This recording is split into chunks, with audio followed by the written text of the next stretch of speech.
A critical program aimed at keeping West Virginia kids away from smoking and vaping is on the chopping block after losing all of its funding. Newswatch reporter Caleb Pearl has more information. In West Virginia, the fight against youth smoking and vaping is about to take a hit. RAZE, a 24-year-old program, trained teens to teach peers about the dangers of tobacco. Now, it's shutting down.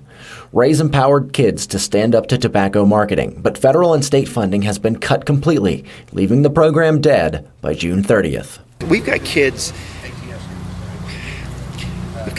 in kindergarten that are vaping in class. I mean, think about that. These are 5-year-olds that are getting caught vaping in class, and we're not having the chance to go out there and educate them effectively about why these things are harmful for them.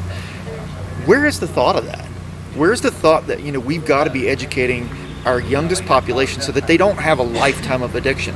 In a state where over a quarter of high schoolers vape, RAZE's loss stings. The Trump administration's budget, approved by Congress, cut federal CDC tobacco prevention funds. West Virginia state leaders have not, as of yet, offered any backup funding. When you look at tobacco prevention funding, I think you got to look at the context. I mean, the CDC has recommended that we spend $26 million in the state of West Virginia alone on tobacco prevention funding because of the problems we see.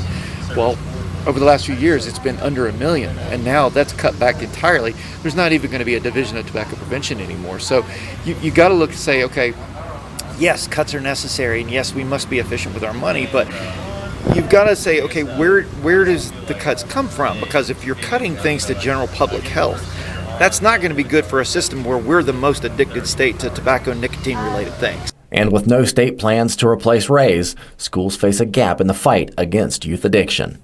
If you're cutting those things to the basic needs, think about how you make the cuts, but make them in a way that's not going to hurt somebody at the lowest possible level. Reporting in Mercer County for Newswatch, I'm Caleb Pearl.